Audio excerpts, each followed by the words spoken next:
Once again, it's on. You know what time it is. It's time to play some toss. Welcome, everyone, to episode 55 of the Tristan on Sports Show Toss. It is your main man, T-Square, Tristan Thomas. What's up, everybody? Thank you so very much for joining us here today on this episode. This week, we speak about the Packers. Winning and losing. It ain't good. Milwaukee Bucks, beware. Just beware. The Badgers, Big Ten. Ooh, I got words for that. And then the tall sweep. We got more NBA news. We got to break that down too. But you guys know how we get things started. We get things started with State of the State, where we speak about state of the state in the state of the state of sports in the state of Wisconsin. I should know that a little bit better. I'm the host of the dang on show. So let's talk Green Bay Packers football.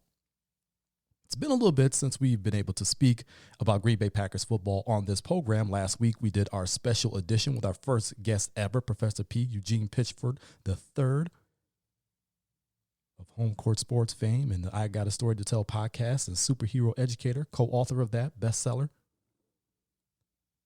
And we spoke about what was happening with the Milwaukee Bucks. We asked the question, what happened? We told the whole story arc from the 2019 Eastern Conference Finals all the way up to the semifinals of the Eastern Conference playoffs this season in 2020. So we didn't talk anything about anybody else. We didn't talk Packers. We didn't talk Brewers or Bucks or Badgers or anyone else. We just strictly stuck to the Bucks. You guys could go and listen to that episode. It's the one before this, episode 54. Anytime, anywhere, available everywhere you listen to the podcast. But the Packers have been winning and losing. We got to backtrack a little bit. They got their asses whooped in Tampa. It was bad. It was all the way bad. That's a game that we're not even going to go into. Not because they lost, but it was in the fashion in which they lost. A 38-10 beatdown. That was a dog walking. That's the only way you can explain it. That was an absolute dog walking. That's the type of game that you throw the game tape away. You just burn it. You did everything terrible that game. Offensively, you did nothing. Defensively, you did nothing. You have to credit the Buccaneers because they played their asses off. They went out there and got that. So you have to be disappointed with that game. So you move on to the next week because that's all you can do against the Texans. And you have a nice bounce back victory. I explained on Quick Toss, which you can watch on Facebook.com/T on Sports Show. That's TON Sports Show. As well as the Toss blog, which you can read on Toss Nation Media.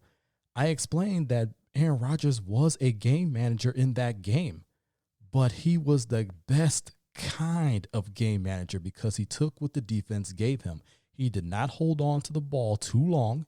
He was not constantly looking for that game-changing bomb deep when most of the time it just hasn't been there. He let things come to him, let things develop, and he took advantage of them. 283 yards passing, 4 touchdowns.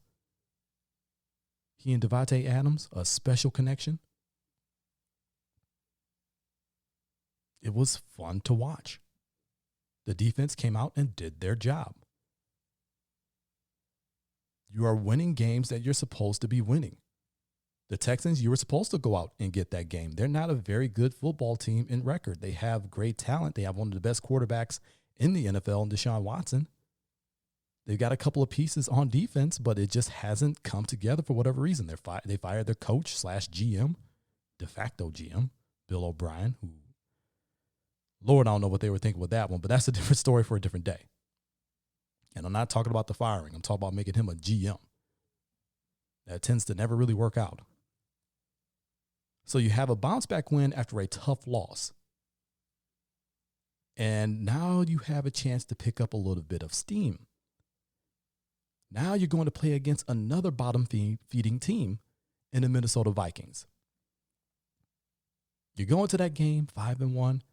The Vikings come into your crib at Lambeau 1-5 in total disarray. Their head coach, Mike Zimmer, for some reason is on the hot seat, according to some people. And again, as I said on Quick Toss, I don't understand why he's being on the hot seat.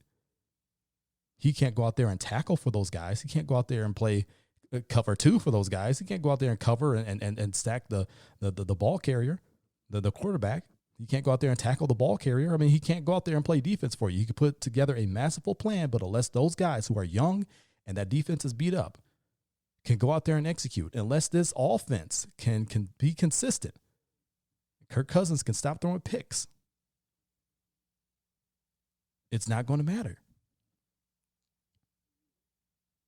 So they come in to Lambeau Field 1-5. Packers at home 5-1. Everybody's picking them to win this ball game, and I am in the same boat. I even gave it a 31-13 score. But remember, and if you watch Quick Toss, you already know what I'm going to say. It does not matter the score. All that matters is I said that the Packers would defeat the Vikings at Lambeau Field last Sunday. Well, guess what? They didn't. 28-22 loss to the Vikings. A 28-22 loss to the Vikings that came down to the last play. Aaron Rodgers had a shot to get that pass off, and it was going to reach the end zone. They got themselves a position to be able to try and go and win that game. But he was sacked from behind.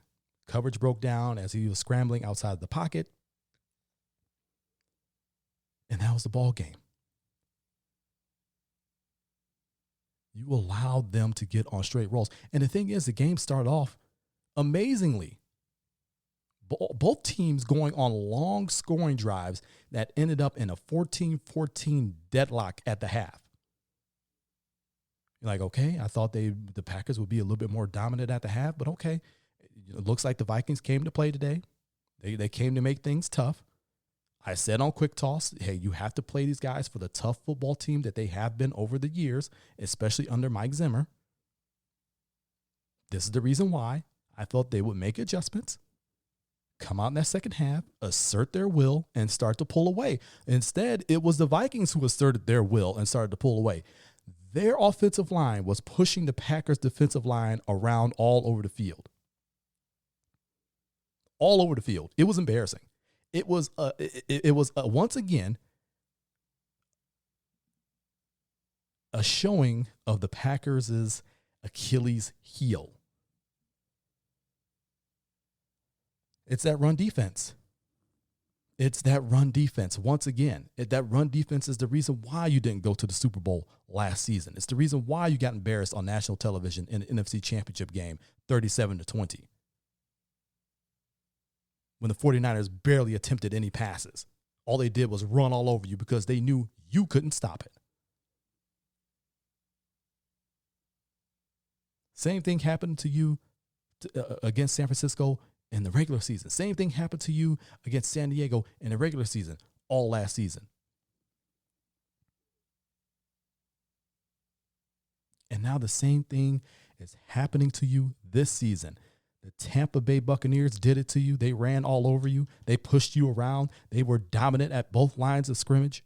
And now you let a 1-5 ball club, who is now 2-5 because they whooped y'all at home, to push you around, intimidate you, just outwork you, and just beat you down on both lines of scrimmage, offensively and defensively. And you did nothing. You got punked. And you couldn't even put up a fight. It was embarrassing. Made more intriguing by this is head coach Matt LaFleur's comments after the game, where he essentially said, and I'm paraphrasing here, he knew what the Vikings were doing. He knew what the Vikings wanted to do. And he knew what he wanted his defense to do. But yet, for whatever reason, defensive coordinator Mike Pettin didn't do it. Now, I don't know if Matt LaFleur went to Mike Pettin to tell him, hey, they're trying to do this. Why don't we do this? And when you go back and look at game tape, some of the generalizations may be a little bit unfair. just a couple. There are a couple of plays where guys were just out of position, but all the rest of the game tape just showed that you got your behinds handed to you. Absolutely smashed and dashed. Dalvin Cook over 200 yards of offense, 4 touchdowns. I could have gotten there a running back and would have had a 100-yard day. That's how terrible, how badly you got whipped at the line of scrimmage. That young, inexperienced, banged-up defense for the Vikings came to play. They were disciplined. And the very fact that they didn't really have to do much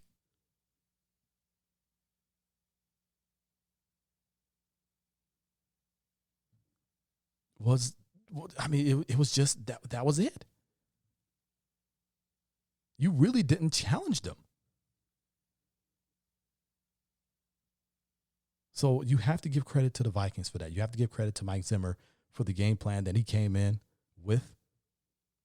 Those guys executed. The Packers did not. So now you're trying, and it's already going to be a rough week because you have a Thursday game against San Francisco. Now, a lot of people had circled this game on their calendar, and they felt that this was, okay, an NFC title game rematch. At the point in time, the Niners were looking pretty decent, but then they started getting injured quite a bit. We'll get to that in a second. So you were already going to have a tough week. Very short week. Sunday game at home at Lambeau. You lose that one. Then you have to get ready for a Thursday nighter out in San Francisco. And what you think is going to be a tough game. Before you can even get to that game, you find out that your rookie running back, A.J. Dillon, who's been getting more snaps because of the calf injury to Aaron Jones, tested positive for COVID-19. So now you have to shut things down and you have to do all the contact tracing, all of the other testing, go through the whole protocol to see if anyone else has been exposed. Come to find out, no one else has been exposed to, or they haven't contracted that disease, but you have Kamal Martin, the linebacker, who just returned a couple games ago, and Jamal Williams, who has stepped in admirably and performed pretty well in Aaron Jones' absence, have been deemed close contact, high-risk close contact players to A.J. Dillon. So now A.J. Dillon is out. Jamal Williams is out. Kamal Martin is out. And you have to hope that this thing does not spread to anyone else. Now, as we record this program, it has not spread to anyone else, and no one else has been deemed to be a high contact risk or a close contact high risk. You definitely hope that A.J. Dillon is able to recover from this very well. And I use, again, the air quotes because you never really recover from COVID. There's always something that's going to be with you for the rest of your life. But you hope he is recovering as well as can be. You hope that Jamal Williams and Kamal Martin did not contract this, that they are staying healthy, they're staying safe, and their families are staying healthy and safe as well. That's the first and foremost thought in your mind that goes out. Then it comes out that Niners players have a COVID issue. They just had to shut their facility down. So now you got two teams who have COVID issues. And again, all the players involved, I'm hoping that they recover if they've contracted it, and if they were just in high contact, high risk, close contact, that they did not contract it and that they're being safe. You got two teams with COVID problems. You have two teams with, the Packers have a couple of injuries, but the Niners have a whole list of injuries. And with the players that were in high risk, close contact, you just don't know. First of all, the very fact that you're still going to put this game on, the NFL said that the game is not at risk of being canceled. And I don't even know why I say canceled. Dealing with the NFL, it would be more than likely postponed. They wouldn't cancel this game. It would be postponed. Neither team has any bye-week flexibility, so that's a bad thing. But when you look at the list of injuries, and these are people who are injured and out and injured and maybe close to returning. This is the list of 49ers that are currently injured. So again, some of them may be out, some of them may be close to coming back, but some of them are for certain out. Let's just go through this list. Quarterback Jimmy Garoppolo, and it said that he'll be out for the rest of the season. Running back Raheem Mostert. Running back Tevin Coleman. Running back Jeff Wilson. Running back Deebo Samuel, who was already deemed out with a hamstring injury, but he was a high-risk close contact. Wide receiver Jalen Hurd. Tight end George Kittle, which it said that he was possibly out for the season, but you talk to Shanahan, their head coach, and he said, well, George said he'll be back in 2 to 3 weeks, but that's just how he is. But everybody else is saying that it's potentially a season-ending injury, a season-ending foot injury for George Kittle. Tight end Jordan Reed, who is close to being back. He may be back. He may be limited. We don't know at this point. Center Weston Richburg. Defensive end Nick Bosa, who tore his ACL earlier this season. Defensive end Dee Ford. Defensive end Ziggy Ansah. Defensive tackle Solomon Thomas. Cornerback Richard Sherman, who's been out for a while. Quarterback Quan Williams and safety Jaquiski Tart. That is the full list of 49ers injuries. And that does not even include the players that are on the COVID-19 reserve list. They have one healthy wide receiver to play. That's Trent Williams.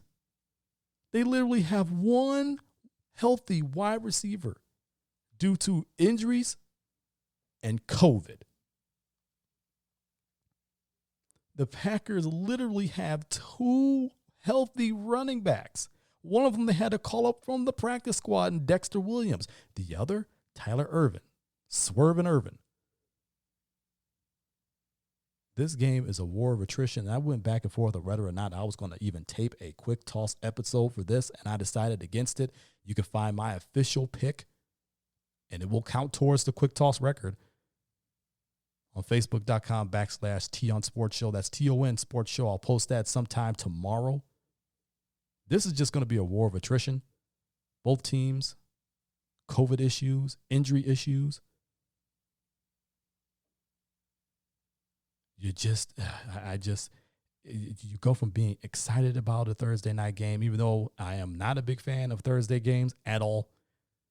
But when your team that you cover and you've invested in all your life is playing, you got to be a little bit riled up and fired up for it. But man, this is like a JV matchup tomorrow.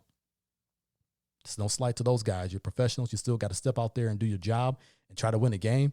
But it's not quite the battle that we thought it was going to be. You just hope that everybody that's affected by COVID from both squads are healthy, being safe, staying safe, and recover very, very well. Continuing on State of the State here on Toss, let's talk Bucks basketball. I know the NBA season just ended, and we'll talk more about that in the Toss sweep. There's some news there. Bucks really ain't doing too much. They started enjoying their offseason pretty early this season, unfortunately. Yesterday, there was a bit of a firestorm within NBA Twitter and Bucks Twitter. A relatively unknown sports reporter, and that is what this person has described themselves as, and it may very well be true. Maybe they're one of those people who are just cultivating their sources and aren't quite well known. And, I could definitely relate to that. Whenever I report on something, I make sure it is not my job to break news. Other people do that. people say, oh, you got sources. That means you should be in the know of things that happen first. No, the point of my sources is to get news, not breaking news, but get news and to get it right. So I can come on Toss, or I can go on Toss Nation Media and write about it and speak about it intelligently because I know of what I speak and I have knowledge from those who are within that situation. So who knows? Maybe this person may be one of those, burgeoning insiders and whatever. But this person, apparently, according to their sources, and again, I'm doing air quotes when I say this,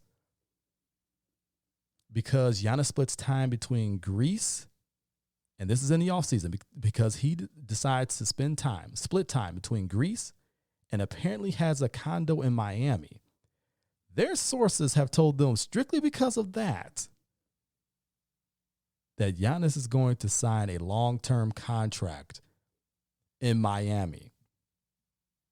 Let this sink in for a minute. This person, who is claiming to be a sports reporter and claims to have sources, is literally reporting that their sources told them that because Giannis splits time between Greece and has a condo in Miami that he splits time between there and Greece in the off seasons, that's going to make him sign in Miami long term.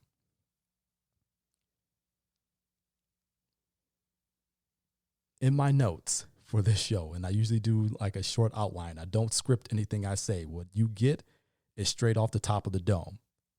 But I like to do an outline so I know where I'm going with everything I'm saying. And the thing I have on this particular topic is beware of misinformation.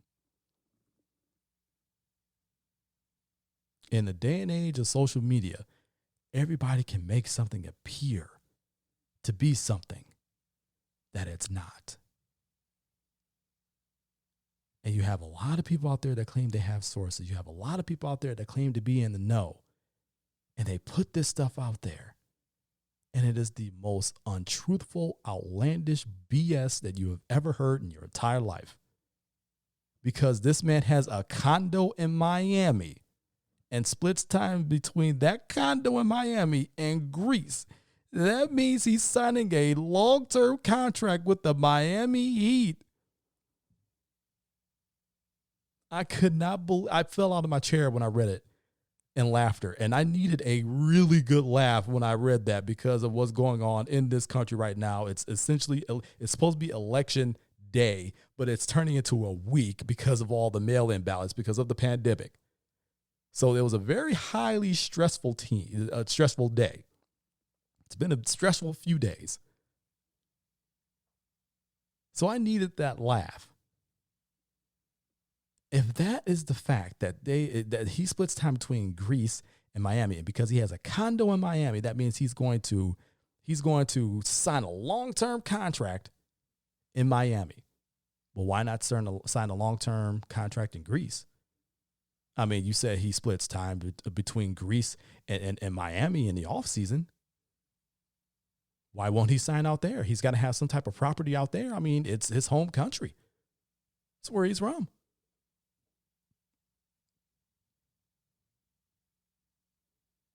I just couldn't believe it. Like, it is the most outlandish thing I've ever heard because he has a condo there.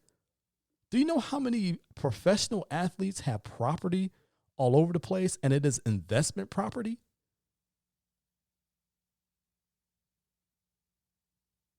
I just could not believe that. Does not sound like anything a source would tell a reporter. You cannot equate the two. Oh, because this person has a house here, that means that they're going to sign with that place's team. He's got a house in Milwaukee. That doesn't mean squat. That doesn't mean he's going to sign here long term. People sell houses. You think somebody wouldn't want to buy the house that the two-time NBA MVP lived in? I mean, come on. Like, are we really equating his free agency destination based on where he owns property.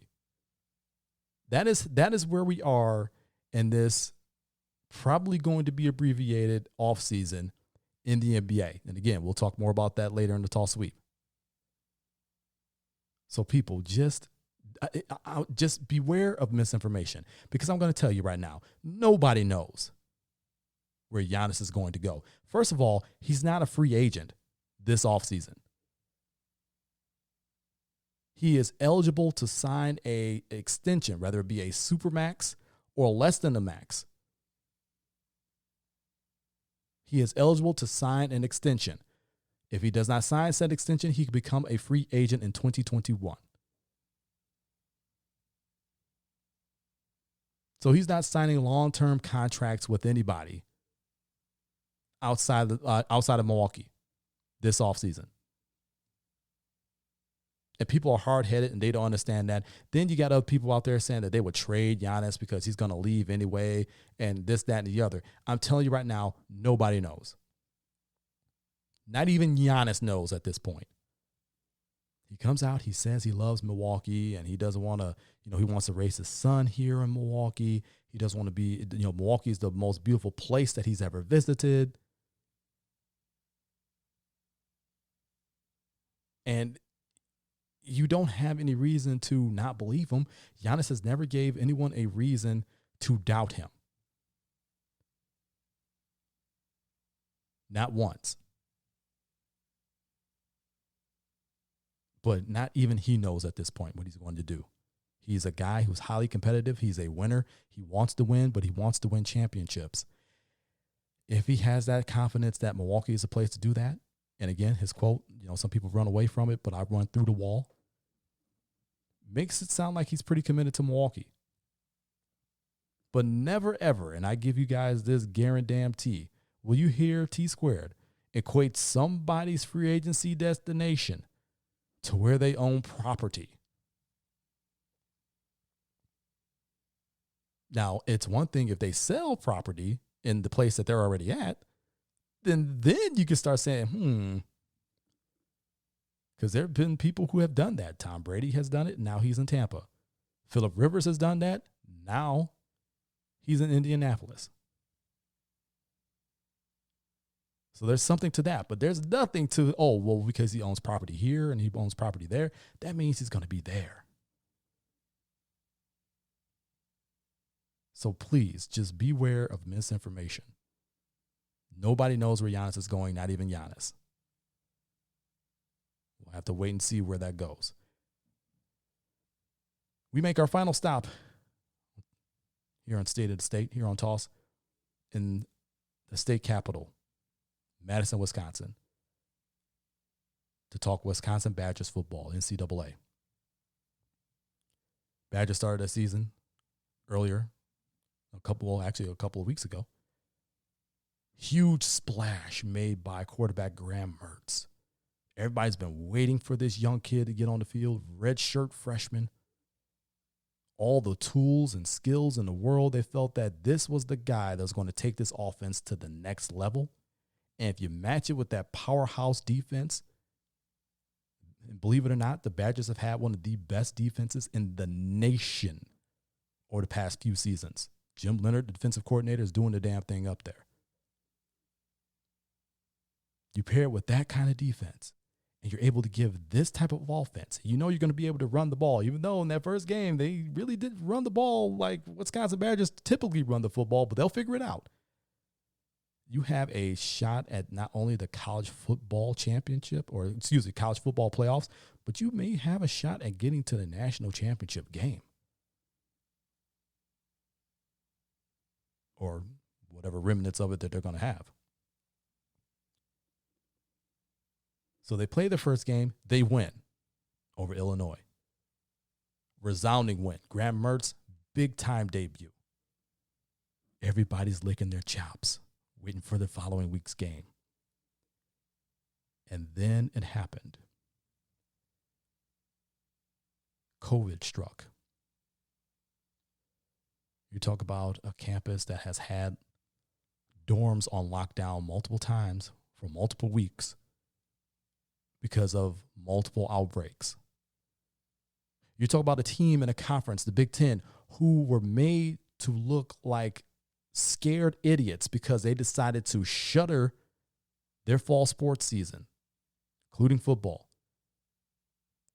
and started in the spring when everybody would have a little bit more clarity, when everybody hopefully was wearing masks and practicing distancing, and these numbers would come down. But instead, nobody's been doing that, and the numbers have been going up, especially on these college campuses. Now, if you read anything on tossnationmedia.com, if you read anything on the Toss Facebook page, you would know that I was 100% behind them moving this season to the spring, because the fall and everybody not doing what they're supposed to be doing was just a recipe for disaster. People were going to catch this, and this was the last thing you wanted. But instead, you went ahead with it. You reneged on your word. You felt the pressure from other football conferences because they made you to look like a little panty waist, when in actuality, you were the adult in the room.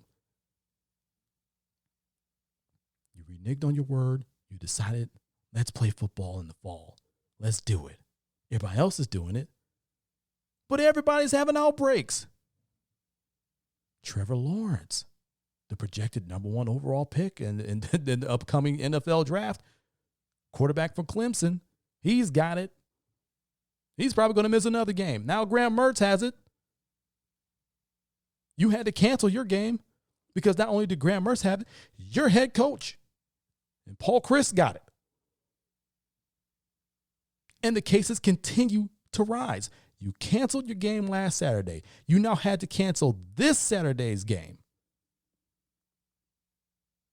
Last Saturday, you had 22 active cases. As we record this program right now, the University of Wisconsin Badger football team has 27 active cases of COVID-19. That's not high-risk close contact. Those are actual cases. And for what? For what? To have these guys go out there and risk their lives to make the university money when they aren't going to see a penny of it. And you can miss me with that scholarship and food and room and board BS, because we know that is not real compensation.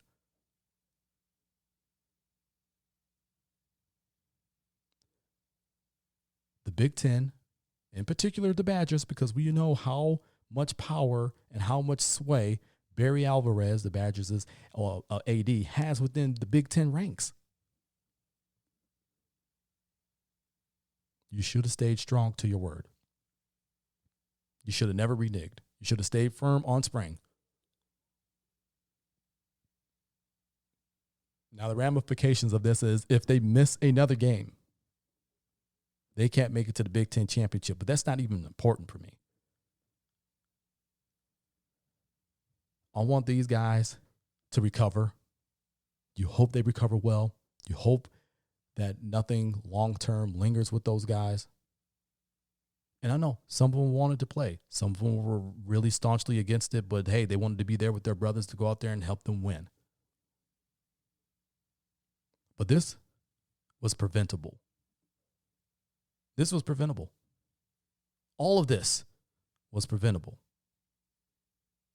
But instead of keeping your word, you decided, hey, let's not look like pansies. Let's not look like wussies.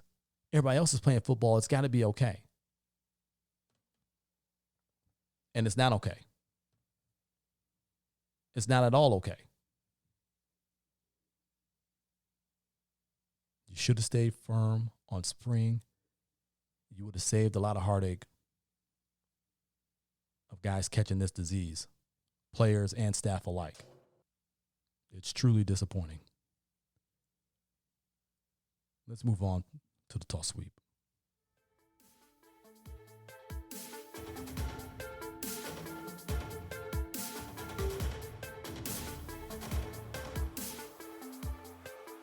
Toss sweep brought to you by the good folks at Toss Nation Media. Toss Nation Media. Truthful, opinionated, passionate sports. It's what you deserve. Ooh, the NBA, y'all. The NBA has put the players in a real tough predicament. A real tough predicament. There will be essentially a vote coming up soon here. If not the day after we record this program, the next day, with owners, Players Association, representatives, to vote on when the next season will start. Now, I reported here on Toss that my sources have told me, the people within the know of this situation, said that at one point Christmas Day was on the table, but they were thinking maybe that's a little bit too much too soon. Let's try to hold this New Year's, sometime after New Year's. And the big date for me, and what I was told was after, a couple weeks after New Year's would be more comfortable for everybody involved, meaning the players. So the date on that is January 18th. But now, and this was just last week, it was reported that they're trying to get this started not on Christmas Day, but a couple days before, December 22nd. So the vote will be between starting the season on December 22nd or January 18th. Now, the big kicker here is the NBA said that if they start the new season on January 18th, which is a month later than that December 22nd date they want to start on so they can get that Christmas Day money, would be over $500 million to $1 billion that they will lose in revenue. By starting less than a month later, they will lose anywhere between $500 million and $1 billion. That's what they be, $1 billion. Now, don't get me wrong, that's a huge, huge loss. And you have to look at what's going on, the pandemic, the very fact that you can't have fans in a lot of places. And if you can't have fans, it's very limited. So you're missing out on, you can't really do concessions. So you're missing out on ticket money. You're missing out on concessions. You're missing out on merchandise buying. I mean, you're missing out on a lot of things. And the season is shortened. I think they're talking about a 70 to 75 game season currently right now. Close to a full 82 game slate, but still not quite a full season. As I mentioned before, this is money motivated. All of this is money motivated. The NBA says they're going to lose anywhere between $500 million and $1 billion if they start on January 18th as opposed to December 22nd. And as I mentioned before, Christmas Day is probably their biggest day. The advertisements, the eyes that are on that, the viewership that's on that, that is a big revenue generating day. Now, again, it will be a little bit less because a lot of states don't allow fans to be in attendance. Some states do. And in the states that do allow it, you're really not going to have games there. Think about Orlando. They're not really Christmas worthy. They're not at that level yet. You're not going to be able to have fans in Milwaukee. Their Christmas level, they've played the last couple of Christmases. Houston with all the changes there. You're going to have to go out to LA, but I don't know if LA has any restrictions on fans or not. But you have to find games that you can recoup the most money at, but also get the most eyes on. You have to have the best matchups, but that's also going to kind of be hard because let's look at this timeline before we even get to that. Take a look at the timeline. November 18th is the NBA draft. You don't even have a date to begin free agency because you don't even have a date of when the new league year starts. You don't even have a date for training camp. All those are still TBD. And the season just ended. You're talking about starting a season within 60 days of it ending. That's a tough sell. That is a real tough sell. But as I mentioned, it's money motivated. And I'm not just talking for the NBA as a business. I'm not just talking about team owners. Players got salaries on the line. They got to play or they get no pay. So it's all money motivated. And it's such a horribly rushed timeline. Players are already saying, or at least player agents are saying that we don't have a choice. And this is what the player representation is saying, that their players have told them, hey, we don't have a choice. We have to play. We have to earn our money. So you're going to have a horribly, and then here's the thing. You're going to have people coming out the woodwork saying, oh, well, they had 4 months off. But a lot of those guys came back into a bubble, away from their family, away from their friends, away from their home. Essentially like a 3-month road trip. Mentally taxing, physically taxing, because you play the seeding games, then go into the playoffs. Then you only have a couple of months after that condensed timeline. We had to ratchet up your intensity. You're essentially playing every other day. And now you're going to have 60 days off. And that's to start the season. We're not even talking about training camp, because they don't even have that determined. They don't even have free agency determined. That is a horribly condensed timeline. And then you have to come and understand that you're not going to know what teams are going to be good if you start the season on December 22nd. You're going on name, reputation, and last season alone. Typically by Christmas, the season will have started in October. You have a good 2.5 months of knowing who is good and who isn't. And you don't have that. So now you got to come up with the best Christmas Day matchups, so you can get all those eyes on it, so you can recoup this money. It's just so strange. And I know that they want to get back on schedule. And I know they want to recoup this money that they're losing because of this pandemic. I get it, but that is a horribly condensed timeline, and you're not going to get the best product for the first few months, I think. Yeah, you want to get back for Christmas Day, but how good is that product going to be on Christmas Day?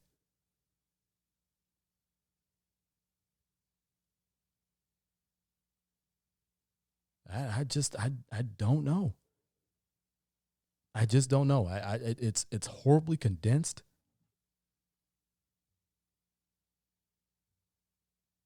But anything that Adam Silver has his hands on tends to work out. He got that bubble together. That worked out. We all thought that there were going to be cases there for sure. There wasn't. It worked out.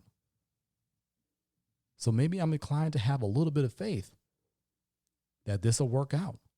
And maybe eventually we'll get some good basketball out of it, some good, safe basketball, because they fully intend on playing in arenas and doing all the travel. We'll get more details on that in the coming weeks. Has to be pretty soon, because if they're planning on starting 22nd, we're already in November. They're going to have to get it going. But at this point, I'll have faith in what the players want. I'll have faith in what the NBA wants, what Adam Silver wants. We'll just have faith that it works out. Well, y'all, it's time for me to get on up out of here. This is episode 55 of the Tristan on Sports Show. Man, 55 episodes already? Man, and the year's almost over? Wow. Year's going fast. Toss Nation Media, your home for the Toss brand of sports. Truthful, opinionated, passionate sports.